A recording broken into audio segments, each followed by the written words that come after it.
Hello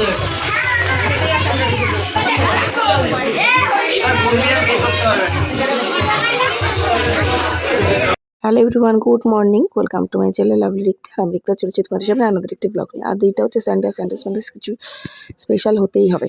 Sunday কিন্তু blog কিন্তু কোনো রকম ফাঁকি খালি যায় না। তো সকালে উঠেছি তো অনেক আগে, বাইরে দেখলাম প্রচণ্ড রোদ, আর তাই আসলাম তোমাদের সাথে আমাদের ঘরের পেছনে যে একটু বাগান আছে, যেটা প্রত্যেকটা ভিডিওতে বাড়িতে আসলে শেয়ার করি, সেটা একটু শেয়ার করতে। তো প্রথমে তো পুঁই গাছের পুঁই মুচুরি দিয়ে শেয়ার করলাম, তারপরে একটা কিন্তু তুলসী গাছ আমাদের বাড়িতে প্রচুর হয়, সেটা দেখালাম। একটা অপরাজিতা গাছ হচ্ছে, সেটাও একটু দেখালাম। আর এখানে দেখো আকন্দ ফুল গাছে এখন ডালপালা ছেটে দিয়েছে, আকন্দ ফুল গাছে হয় না। আর আমার সিংহাসনে অনেকবার তোমরা ধুত্রা ফুল দেখেছো, এই হলো সেই বিরাট ধুত্রা ফুল কালারিং সেটা। আর এই বেগুন গাছটা দেখাতে গিয়ে হঠাৎ একটা চোখ পড়লো কিছু বেগুনের। তো আমি তোমাদেরকে দেখাতে গিয়ে মা পাশ থেকে আমাকে বলছে, দেখ দেখ কতগুলো বেগুন ধরেছে এইটুকুনি ছোট্ট একটা গাছে। তো সত্যি তাকিয়ে দেখলাম যে হ্যাঁ, একটা ছোট গাছে কত বড় বড় কি সুন্দর গ্লেজ দিচ্ছে স্কিনটাকে। দেখো আমার এত ভালো লাগছিল বেগুনটা। এখানে মোট কিন্তু 4টে বেগুন রয়েছে, এত ভালো লাগছিল। কিন্তু বললাম না, এই বেগুনটা দেখার পরেই কুকুর হামলা করেছিল পেছনে। বেজি দেখে বেজির পেছনে ছুটতে গিয়ে তখনই গাছটাকে ভেঙে ফেলে, আর দুটো বেগুন ভেঙে যায়। কি বলবো, মানে নজর ইজ রিয়েল। মানে আমি এত সুন্দর করে দেখছিলাম আর ভিডিও করছিলাম, হয়তো নজর লেগে গেছে বা কিছু, তার জন্য দুটো বেগুন পুরো ভেঙেই পড়ে যায়।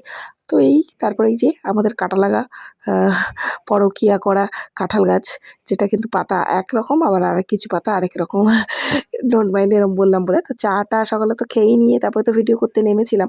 আর এখন মা দিয়ে গেছে কিন্তু আলুর তরকারি, পায়েস, আর তার সাথে কচুরি। তো এইগুলোই এখন আমরা খাবো। খেয়ে টেয়ে নিয়ে আমি একটু মামাবাড়ির দিকে গেছিলাম, মামাবাড়ির থেকে ফিরলাম। মামাবাড়িতে ফেরার সময় বুনুকে নিয়ে এসেছিলাম। তো বুনু, আমার মেয়ে, আরও আমাদের পাড়াতে আরও দুটো বাচ্চা, যেটা কিন্তু আমার মেয়ে সবসময় ওদের সাথে একটুখানি এখানে আসলে একটু খেলা টেলা করে, তো সেটাই খেলা টেলা করছিল। ওরা আলোচনা করছিল কি খেলবে কি না করবে, কেমন কি। তো ভাবলাম তোমাদের সাথে একটু শেয়ার করি যে আমার মেয়ের এখানকার ফ্রেন্ড সার্কেলটা। তারপর পুনুকে এখন আমি বাড়িতে দিয়ে আসছি। ও বাড়ি চলে যাবে, ঘড়ির কাঁটায় প্রায় 1:30 বাজে। আর আমি এখনও স্নান করিনি, আর ও দেখো চুলটাকে বারবার সরাচ্ছে। মানে আমি যা করব তাই করবে, ক্যামেরা লাভার হলে যা হয়।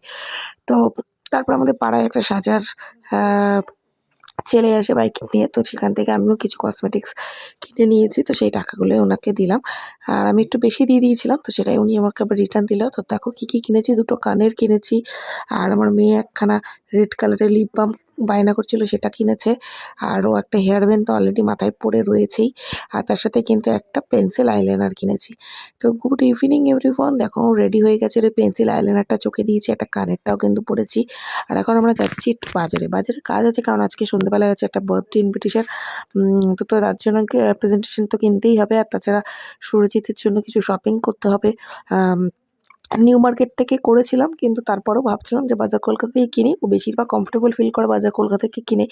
আমি টুকটাক ফুডের জিনিস, এর জিনিস, হাতের জিনিস, সব জিনিস আমার চলে অনলাইন টনলাইন, কিন্তু ওর স্পেসিক্যালি সাইজ ম্যাটারের জন্য ওর কিন্তু বাজার কলকাতাতেই থেকে জিনিস কেনে। মেটেরিয়াল কোয়ালিটিও ভালো হয়, আর তার সাথে কিন্তু ওর গায়ের ফিটিংসটাও ও পরে চেক করে ভালো করে লেন্থ অনুযায়ী দেখতে পারে।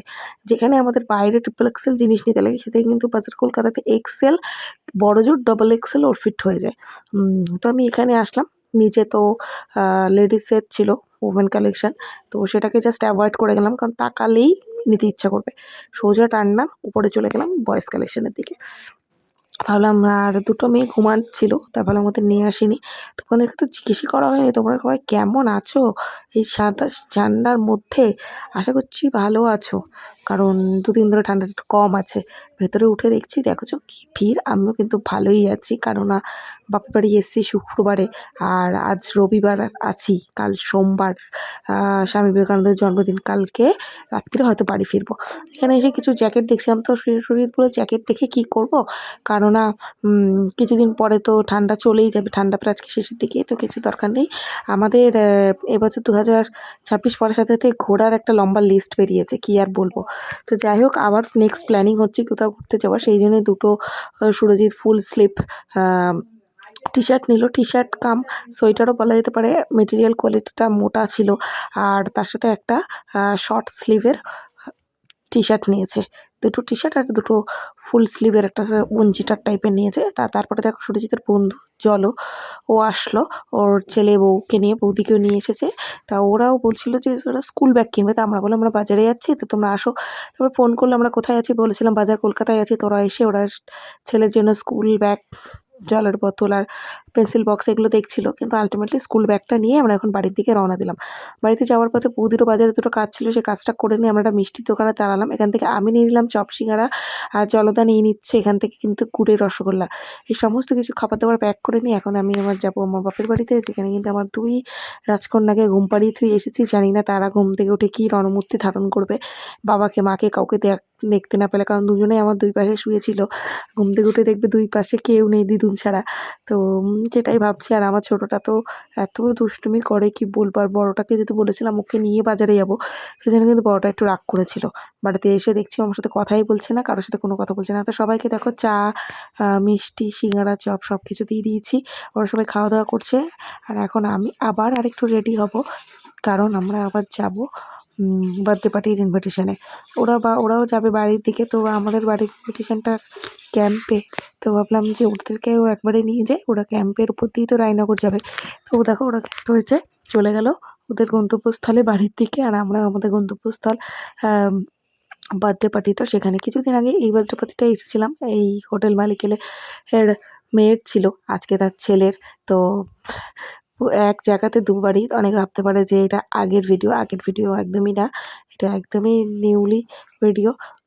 আজকে আমরা এসেছি, কিন্তু আজকে এতটা লেট হয়ে গেছিলো আমাদের, কি বলবো, যে কেক কাটিংটা হয়ে গেছিলো। দুষ্টুটা মন খারাপ করছিল, কারণ ও এইসব দেখতে ভীষণ ভালোবাসে, এনজয় করে। তারপরে দেখো বৌদি ওকে চকলেট দিল, মানে যার ছেলের জন্মদিন তার মা।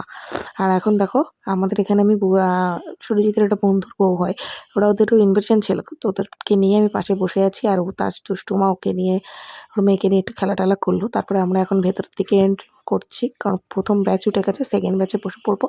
আর সেকেন্ড ব্যাচ ক্লিয়ার হতেও কিন্তু প্রায় 10:30 বেজে গেছিলো আমাদের বাড়ি পৌঁছাতে। তো আমরা তখন কেমন খেতে বসে পড়ছি। আর পুরো অর্গানাইজটা ওদের নিজস্ব হোটেলের মধ্যে করে, তার জন্য কোনো অসুবিধা হয়েছে না। রানাঘাট কুপার্স ক্যাম্পের সবথেকে বড় হোটেল। তো আমরা এখন খেতে বসেছি, আর খেতে বসার সাথে দিয়ে দিয়েছে লেবু, চিকেন পকোড়া, গ্রিন চাটনি, স্যালাড, কড়াইশুঁটির কচুরি, তারপর চানা মশলা। তারপরে আমি সেকেন্ড টাইম আবার চিকেন পকোড়া নিয়েছিলাম, তার সাথে পরে দিয়েছে মিক্সড রাইস, তার সাথে চিলি চিকেন, আর তারপরেই দিয়েছিল পোলাও, আর তার সাথে কিন্তু চিকেন কষা। তারপরে এইগুলো নেওয়ার পর আমি আবার পোলাও নিয়েছিলাম, আর তার সাথে নিয়েছিলাম আবার চিকেন কষা। তো সেটা কিন্তু খেতে কিন্তু বেশ ভালোই লাগছিলো। তারপরে দিয়েছে পাটিসাপটা, যেটা কিন্তু পৌষ মাসের একদম ভালো, আর তার সাথে সন্দেশ, হজমোলা, কোল্ড ড্রিঙ্কস, এসব সমস্ত খাওয়া দাওয়া করে টোরে নিয়ে এখন চলে যাচ্ছি বাড়ির পথে। আজকের এই ভিডিওটা কেমন লাগলো অবশ্যই কমেন্টস করে জানিও। ভালো লাগলে please like, do share and subscribe my channel. দেখা হবে নেক্সট দিন নতুন একটি ভিডিওর সাথে। Tata, bye bye.